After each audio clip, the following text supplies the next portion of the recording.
Welcome to Season 4 of the Knack for Business podcast. Before we get into today's conversation, Canada Growth Network. Here's the math. A full CRM, email marketing, funnels, and automations for less than a coffee a day. That's $47 a month Canadian with a $1 trial to start. If you're building a business and still duct taping tools together, check the link in the show notes. Question to the listener. Why do your conversations fall flat, even when you say the right words? Our guest will unpack how business owners and leaders misread people in critical moments, and how rapid trait profiling helps you spot behavioral signals instantly so that your conversations land, your trust forms faster, and decisions improve. If you want to stop guessing what people mean and start reading the conversation before it goes sideways, listen in and connect with our guest to sharpen that one skill that improves everyday relationships that you have in business. Our guest today is Alan Stevens. He is an internationally recognized profiling and communications specialist. He's described by The Guardian as the world's leading authority on reading people profiling. He has worked with organizations including Disney, Gillette, and Australian law enforcement. A best-selling author and media regular, he founded the hashtag We Together, the Campfire Project, and is the director of both the Business of Smiles and a Montessori primary school. Alan, it's a pleasure having you back again. It's just really good to have you here. I've always enjoyed our chats. Not that I don't enjoy other people's chats, but I always enjoy our chats. You have a favorite quote or saying you want to share? Well, the main thing that I always say to people is the most important thing you'll ever learn is the next thing you learn after you think you know everything. It's always a good place to start. But first of all, mate, I'd like to say thanks for inviting me back on here, and also for the conversations we've had in the past. They've always been brilliant as well. I've loved them as well. Well, I'm enjoying it because you know what? Most meetings I have with people, I don't go in with an expectation because I just wait to see what surprises me and what I learn. And you know what? It's like opening it's like having a book and reading a page. You flip the page and it's like another door, and it's just something new underneath the next page. So I appreciate your time and coming back into this space. What has changed in the last year for you with regards to doing the profiling? Well, the What- main thing has been the recognition that people have started to get and understand about it. One of the biggest issues was, and when I first started this, talking about your facial features being connected to your personalities was something that people had a lot of trouble getting their head around. Was this mind reading? Was this clairvoyance or whatever? People were happy with the later parts of it because, as I say, the facial features tell me your personality. Then when I'm talking to you, I know how to change the way that I like to be spoken to match the way that you need and want to be spoken to. And then I have the responses that I get from that tell me through the body language and the micro expressions, the little twitches on the face, whether I've read you right, whether there's something emotionally going on, and are you telling the truth? So the body language, the micro expressions, the para language, the way in which we deliver the words, the language itself, have all been empirically proven decades ago. But the facial features is only something that's starting to get recognition right now. And in fact, it's the most powerful part of the whole process. It gives a strong foundation. Because as soon as you see someone's face and you recognize their personality, you then know how to talk to them from that point. But it took quite a while to get that recognition out there. But now I've even got universities now wanting to do further research on it as well, that they're seeing the potential that's in that profiling system. Do you ever find that some people thought it was like phrenology, something that was from the 1920s, 1930s, and that's kind of, it's kind of pseudo. And how do you dispel that? Going, no, it's. I have a sense of where it's coming from based on our past conversations. You know, if you always have like a knot in your forehead, right? Odds are you're always uptight. Yeah, well, the frown on the corner of the mouth turned down means you've been frowning a lot in your life, so more pessimistic. Exactly. Phrenology was about bumps on the head, and it's connected to character. If you had certain bumps, it would be aligned to your character. Could be a serial killer. And as I always said to people, when I used to work on my vehicles and the cars, working underneath, I guarantee when I came out from underneath, I'd have a few extra bumps on the head. It didn't turn me into a serial killer. The language was a little bit blue when I came out, a bit angry with myself and it knocked my head again, but it didn't change my character. But what we're talking about here is the facial features, which is different part of the head. We're talking about personality, not somebody's thinking or why they're thinking about something, but how they're thinking about it. So two people can look very similar to each other. One could be a saint, one could be a sinner. Thinking in the same way, but one's trying to figure out, well, how can I help the community and everyone around me? The other one is trying to think, well, how can I help myself at everyone else's expense? And so, but at the same time, everything we feel inside, we express outwardly. We can see if somebody's angry because the look on their face. We're looking at their body language and their expressions. So if you pull the same expression over and over, just like if you're working your biceps, you're going to build the different structure in the muscles go from a palm up or to a palm down, lifting the weights, you're going to Yeah. change the structure again. So any muscle you work over and over creates ridges and crevices. And they're what we call the nurture traits, the ones we develop in response to our environment.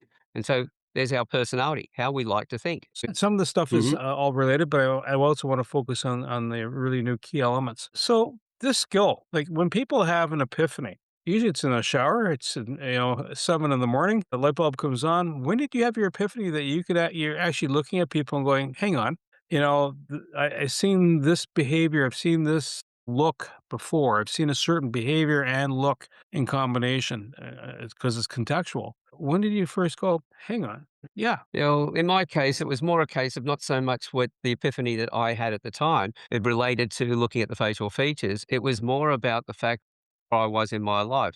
A lot of broken relationships, a lot of misreading of people. And somebody said to me one day, "You ever looked at reading faces?" So I did some research on that and found a lady who taught the facial feature side of things. And I started looking at people. Went, yeah, well, from what I heard in that, what she was teaching, it was true. And I went out and tested everything. People with wide faces, high level of confidence, those with a narrow face, learn something new for the first time. They like to practice it and make sure they got it right. So I watched their behavior and got my confirmation from the traits that she'd been teaching me. That's great. So, rapid trait profiling. First off, walk me through this. Walk us through this. That just launched recently, correct? That's right. Well, I started with the rapid trait profiling, starting putting the things together back about 2 decades ago now.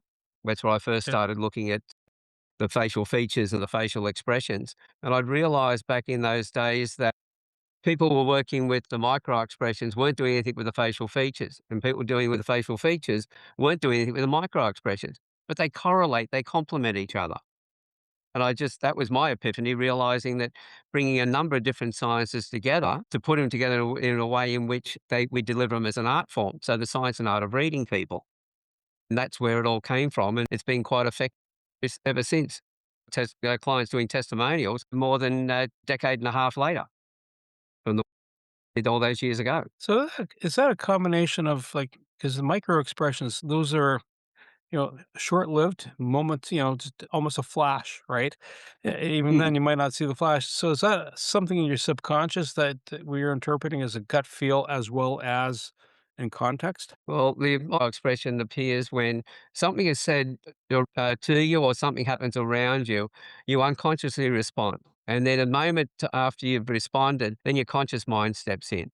So micro expression can be as fast as a fifth of a second down to 1/25th of a second.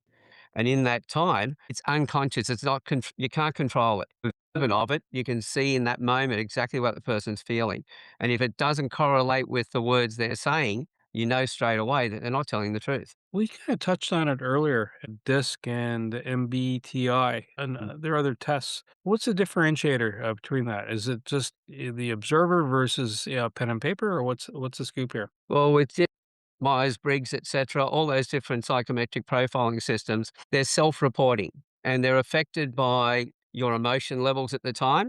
If you're Right. happy today or you're sad, you'll get different results. At the same time, the interpretation of the words, your cultural background, et cetera, all of those things affect the readings. We know that, well, Myers-Briggs is used by, was it 89 of the top 100 companies. But any profile you do today, 50% of people 5 months later will get a different result. So they're actually static. They're in that moment, in the questions of the role you're playing. Whereas with rapid trait profiling, that's quite dynamic. You look at someone's face and you go, okay, if I put them in this role, this is the way they'll behave. If I put them over here now next, this is the way they'll behave. So they may behave in a certain way at work, but at home, their environment there, you will have a different interpretation of how they're going to respond in that situation. So it's dynamic and it's living all the time and it doesn't change overnight. Whereas, your results with Myers-Briggs and DISC, you can. So, what are the myths surrounding people that read faces? I guess kind of, it's almost looking at the person. You have liver disease, and when you were two, there was a baseball that smacked you up tight top of the head because I can still see the imprint. I mean, I'm just joking. Mm. Where does the reality and where is like you're reaching, but you're not. It's either hit and miss, or you're just waiting for a physical reaction from the person, almost like when a mentalist would say something and watch your reaction, and then gauge the next answer, right? And they already know how to shape it. Yeah, that's very much the way that those systems work. When it comes to looking at someone's face, if I can see them today and I've got a photo of them, say 10, 15 years ago, the difference in their facial structure will tell me what sort of a life they've had. It won't tell me the events that have happened. That's all clairvoyance. That's all makeup. But it comes down to if they've had a tough life. In the first photos, the corner of their mouth is turned up. And but now I'm seeing this natural look on their face of corner of the mouth is turned down. I know they've gone through tough times. If there's extra ridges and crevices on their face, the different wrinkles that we have, that will tell us that they've used those muscles over and over again, and those muscles are connected to different expressions, and we know that's an expression. We know what sort of a life they've lived. So we're not making assumptions, and when we do it, I always ask a person, "Well, I'm getting this feeling. Is this accurate for you? Is this what you went through?" It's not saying to them, "Oh, I can see that you had this and you went through Yeah. that, etc." That's all show play. But most people then in that situation, when you're doing that, if they're doing it on TV, for instance, the people will agree with you because they don't want to dispute it. So it always sounds fantastic, but it's fairly, very much a charlatan way of working. So this whole process to help people communicate better, and to communicate better is understanding where the other person's at, especially if you don't know the person.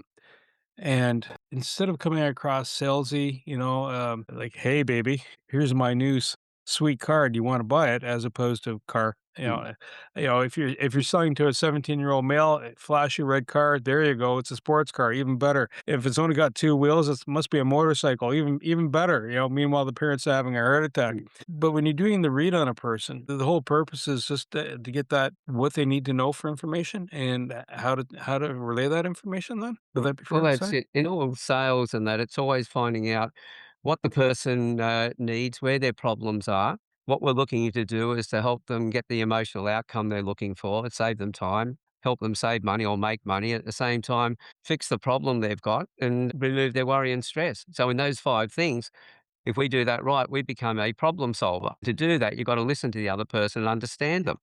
So if you look at somebody, say they are buying a car, and their face will tell you what's important to them. Is it the service? Is it the value? So if I'm selling a car to somebody who's got all the traits that show that the value is important, and say their partner is one who's got the service, and they all want all these different additions and things put on the car, the other one's starting to go, well, what do we need all this stuff for? Well, I can talk to that person about the purchase price of the vehicle being really fantastic, the running costs, the resale values, etc. At the same time, the things all their partner wants on the car, what do they do to improve not just make the car look better, how does it improve the performance of the car? The spoiler on the back, the design of that is to push the car harder on the road to get the tyres to really grip, which means less wear and tear on the tyres and much safer driving. Less a situation of getting into an accident. The other one's all about how they look and how the car feels. And if you talk to each one in the way that they need to be spoken to, they'll both agree to the purchase and then look at each other and go, how the hell did we ever come to the decision at the same time? Because we never do.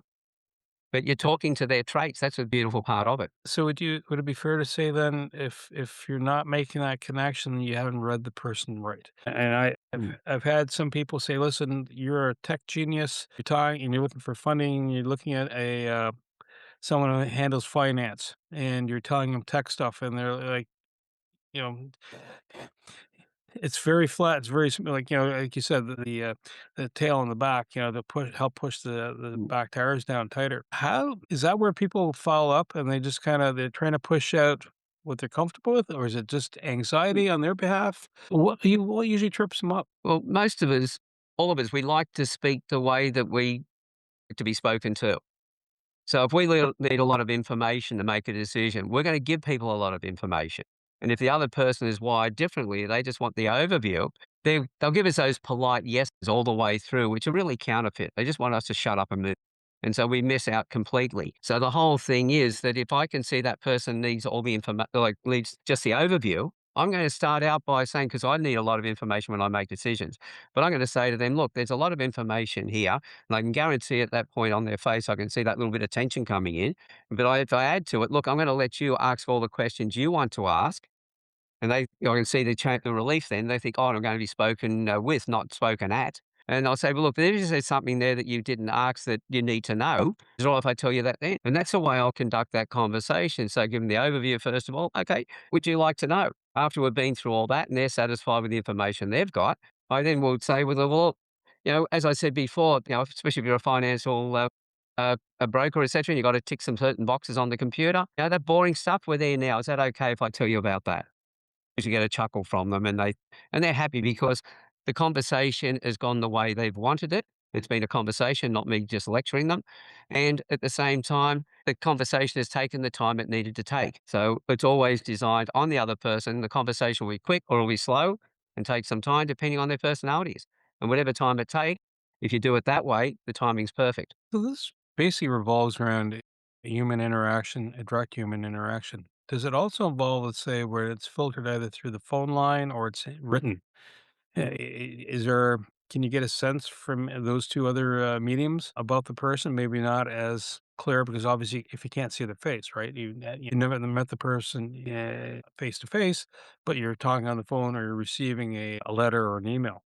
Can you still draw inferences from that too? Well, when you're having a conversation, a verbal conversation, say over the phone, the the body language that you'd normally get as feedback will come through in the tone of voice. If you're listening to the words they're using, the way in which they're speaking, you've got an idea of whether there's somebody who's got a high level of confidence with a lot of authority, etc., where there's somebody who is really there wanting to be supported. You'll pick a lot of that up. In text, there's a problem with that because all we're reading that text with is our emotions, not theirs. We got no idea of how they actually said that. So when it comes to that, I'm very careful about what I do in text. I've got a philosophy, and that is that if you want to have a conversation with me, we do it face to face. If we can't do that, we do it on a Zoom call or over a video call. If we can't do that, we do it on the phone. And if we can't do that, go back to the original and try and get together and start again, because anything in text, I will never have conversations with it because that will guarantee there'll be a breakup at some point because we read it with our emotions and they've relate it to us with theirs, and then they read our response with theirs, and problems happen. You see it all over Facebook and social media all the time, people getting into arguments. And half the time when I read what they've written, they're talking about the same thing but don't realize it. Or it's a bot and it's from another country and it's just saying in a That's lot. another problem. Yeah, even if you got somebody on a Zoom call, you don't know if that's a real person either with the deep fakes these days. Yeah, I don't feel deep fake. I had a cold 2 weeks ago. It'd be too much happening in my life to have a deep fake cold at the same time. People try masking, and obviously they don't mask well. But what are the tells that a person is maybe not trying to lie, but they're not also trying to convey their state of mind? So Well, what are tells? well, very first of all, if we start this, how many times have your listeners heard somebody speaking and everything sounded fine, but you had that gut feeling something wasn't right? What it comes down to is that you have picked up the nonverbals. And this is what happens unconsciously. But quite often we don't know whether was it because that person reminded us of somebody in the past that we didn't trust who did the wrong thing, or if we actually picked they're not being truthful at this point. How we pick it up is then those nonverbals, the body language, the expressions on the face. When the words don't match what the body is telling us, the nonverbals are telling us, we always go because anybody can say anything, but what is their body telling you? So we're looking for inconsistencies. We're looking for if somebody is not, you say something to somebody and they're talking about a great friend of theirs, and then you're talking about something that if that friend has got the problem they've gone through, and you see a little twitch of a smile on their face, you know that they're enjoying that, but they're not so much a friend of the other person, but you don't know why. So you're talking with more questions that come up, a conversation. You keep looking for those little indicators and you start putting them together. You don't take it on one. Contempt. One side of the face twitches, just to the side of the nose that goes up. That could be that there was a trigger in the skin itself. You've been talking a lot. We've got nerve endings near the top, so your face might have got itchy and you just made that little twitch on the face. But if you do it consistently in the conversation, what's really going on. So we're looking at reading you in clusters, in context, and are they congruent with what we're expecting? Where those incongruencies come in, that's where we get most of our information that things aren't right. But that was why So I decided we had to have, not just with the facial features to tell me how to talk to somebody, I always needed confirmation. And that's where the body language and the expressions came, the micro expressions came in. Because that one on its own, any one of those sciences on their own, yeah, they're okay, but they're not giving you the full story. Putting 5 sciences together, as I said, the body language, the micro expressions to check everything, the language, the words we use, the para language, how we deliver it, and the facial features. We've got all the information we need to get accurate read on somebody and know whether the conversation was true or not. it sounds like there's like as someone learns to read, folks, you may have not met all the different variations of people. Hey, yeah, someone have lied to you before. Someone has told you the truth before. Someone's loved you. Somebody has disliked you or strongly disliked you.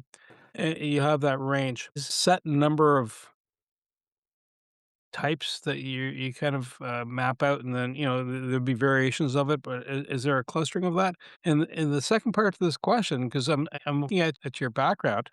And, different you might have different types, phenotypes, or whatever you wanna call it, but, you might also have instances where somebody the reason I'm twigging on it is I'm looking at your shelf behind you, and you have Mm, a book called Autism, and what is in that space might not for the typical person where you have a certain expectation, it's coming mm, across differently.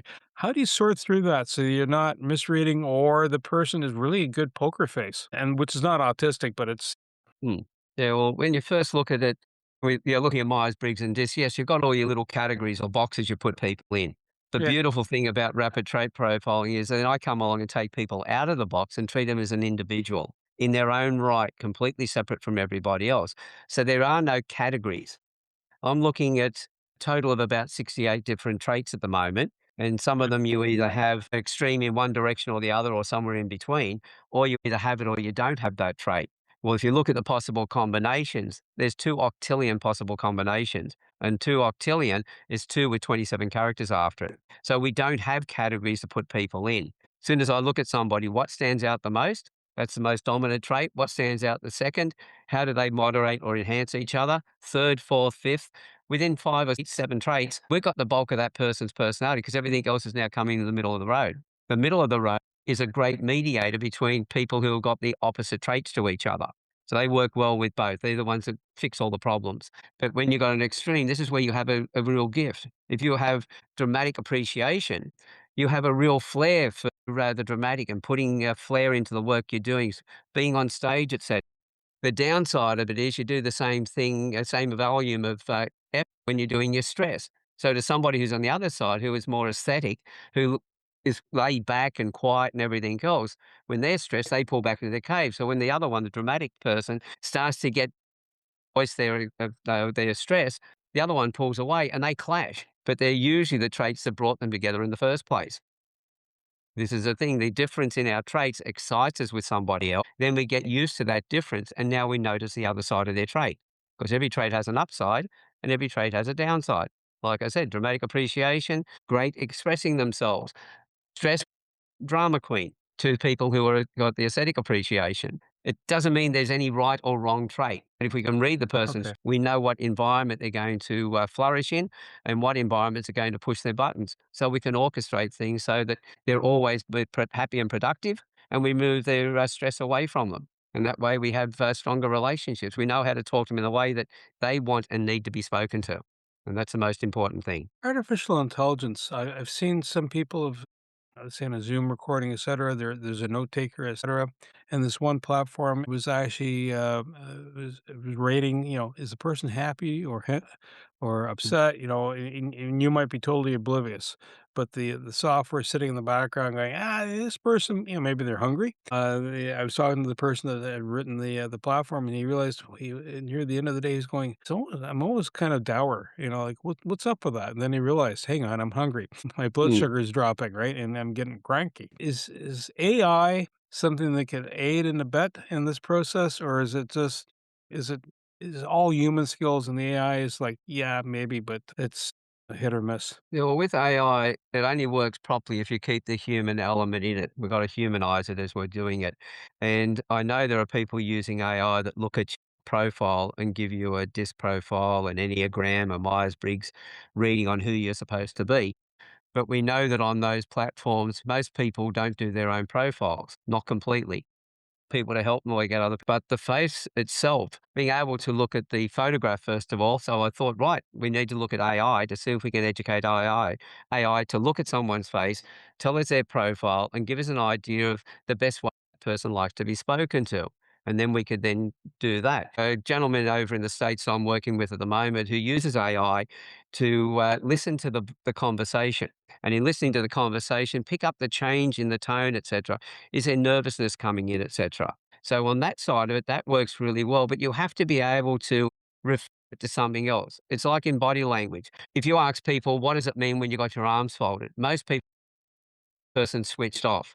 The whole thing is they could be, there's a whole myriad of reasons as why they got their arms folded. They could be intimidated by your position that you hold and they're a bit nervous. They give themselves a warm hug. It could be cold. They could have problems in the shoulders. It may have been the way that they've always stood whenever they've, from very young age when they were having conversations with people.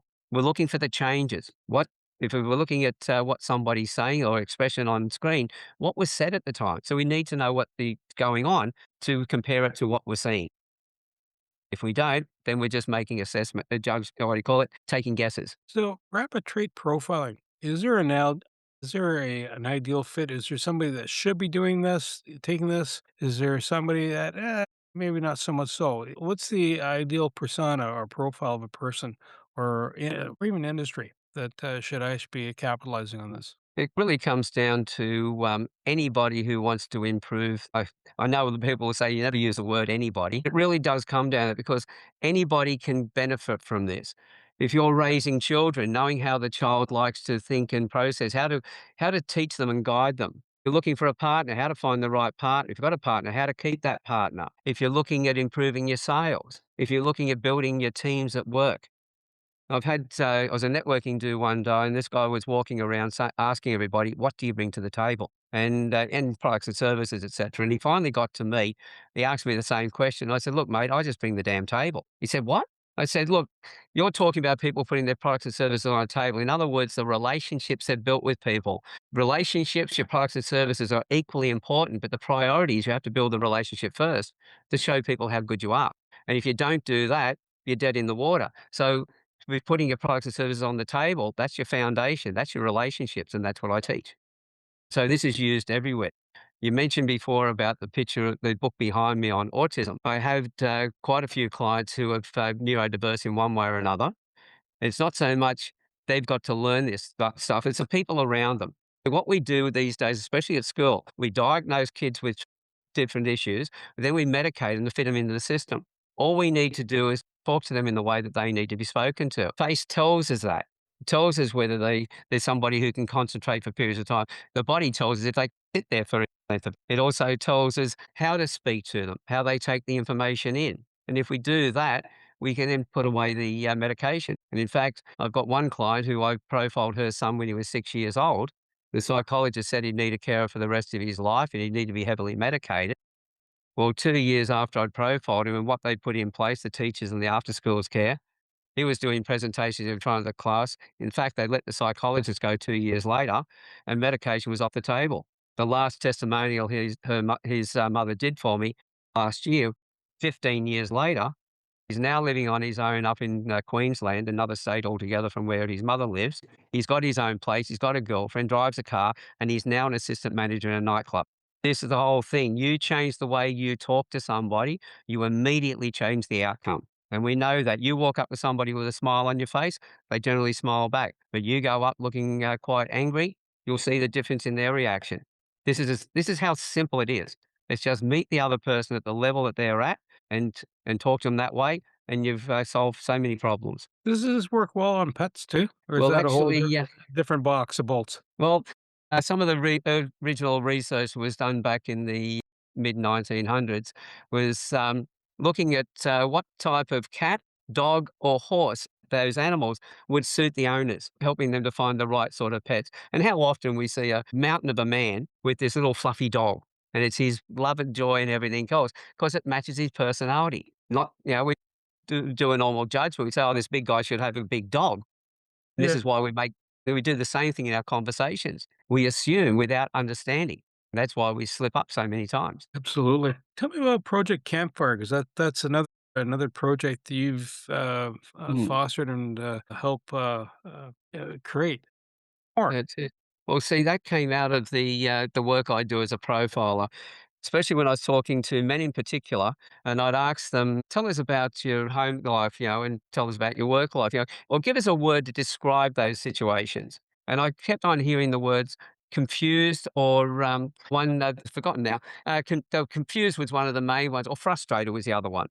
And anyway, I said, "Well, frustrated or confused about what?" And the men were telling me that at home they thought their job was to, especially baby boomers and Gen X, we were told to go out away from the family, get the resources and come back and look after the family. Our love by being absent. And now today we're told that we're physically, emotionally absent. So we can't be in two places at once. Frustration, anger and everything else that was coming from all of that. In the workplace, under equality and political correctness, the goalposts change daily on what you can say and what you can't say. And so like you can't use the word homeless now. It's supposed to be, they've got some other ridiculous term. It's reduced it down to a point that you ask anybody who's homeless, they want to let people know, I'm homeless. I want to find a home. But we're now diluting it with these terms. So what was happening, the men were getting frustrated at work and anger was coming and bullying was starting to happen. So I knew they needed a safe place to be able to share the stories of things they went through, have somebody listen without judgment, without criticizing, without counseling. So I created the Campfire Project, but I didn't want it to be a men's group because I know that it's like motivational seminars. You go away to a men's group, you go to a motivational seminar, you're all hyped up. When you come back, real world hits you in the face and you're waiting for the next one to come along to go off to the next seminar or next men's group. So I wanted women to hear how men could speak when they felt safe to do so. And so they could understand where men were really coming from. So I had women in there from day one-on-one conversations where they talked about the things they'd never talked about before, panel discussions talking about how to improve things. And with the women, I started getting messages from them saying, "We love these guys. We've never heard men talk so openly about their emotions, nor so wisely about how to improve society." And so they wanted to get involved. So it gave me that opportunity for the men to be able to get up and speak, feeling they were safe to do it, but for the women to hear how men could speak, and then for them to have that desire to meet those men. And we've had over 700 hours of conversations in just over 7 years now. We've got a full range of different religions, cultures, and gender identities. In all that time, we've never had any bigotry, sexism, or racism, and not once has anybody been disrespectful to anybody else, which is a great reputation for what we've been able to do. It's now picked up, if you look at what, say, fully inclusive group, where most groups are targeted groups or affinity based, it holds the highest record or highest score of any fully inclusive group globally. At the same time, now ticking 5 of the, they call it the United Nations Sustainable Development Goals, and which is quite an achievement. And that's all because of the people who have come in, being able to read them, help them to open up and share their stories, get to know each other. And I've watched these people stepping up and the things they're doing in their lives now.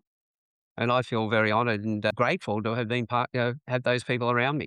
And they're the ones that have made the Campfire Project what it is. Is that just Australia only, or is that global? No, some of the first people I interviewed were in the States, in Canada, England, New Zealand, and around Australia. So actually the first 2 or 3 people I interviewed, 2 from America and 1 from England in London. And so that's where it started. Once they started coming in and they started telling everybody else about it, the group started growing very quickly. Excellent. A couple of quick questions. So, Alan, Mm. do you have anything that's out there for people for resources that they can kind of take a peek at, and how do they get hold of you? So, resources and reaching you. Okay, well, first of all, the resources. From all the things we talked about today, the proof is in the pudding, as they say, is in the eating of it. I can talk about all this stuff and it all sounds great, but until you try it for yourself, you've got no idea how accurate it is and how good it would be. So I've got a free course, which it's very easy to find. I know you'll put the link in the show notes, but it's store.alanstevens.com.au. Now that will show you a whole bunch of other courses, but there's one there which is a free one. It'll take you 28 minutes to go through it. It's only short little modules. There's 14 modules, so you do it over a couple of cups of coffee if you like. But the shortest video is 28 seconds, so it's pretty easy to get through. And it'll give you a couple of traits you can go out and test and try for you, but it'll also give you some background on what other people have actually found as well. You might call it a lead magnet I put out, but it's something that you'll walk away with some value. And as far as reaching me, it's through my website. It's the quickest. You know what, Alan? I want to say thank you so much. I really appreciate your time today. Appreciate your time. If you found this interesting, reach out to Alan because misreading a conversation means it's not so bad if it's a comedy sketch like Who's on First. You, you get frustrated because the answers aren't coming out the right way or as you anticipate, and Alan can help you read the situations and read the human behavior accurately so you can have a good communication. It's not about peeling away the surface. It's understanding that you're reaching the person and having a good connection, whether it's a spouse, your kids, your neighbor, or other people. So it's something to work on, and it helps you out. Everything you heard today is for educational purposes only. It's not professional advice. Before you act on anything, talk to a certified expert in your area. Your accountant, your lawyer, someone who knows your situation. We share perspectives. You make the decisions. Want more? Head over to blog.knack4business.com, packed with practical episodes on AI, marketing, leadership, and growth. No fluff, just the good stuff. Subscribe while you're there. Until next time, keep building.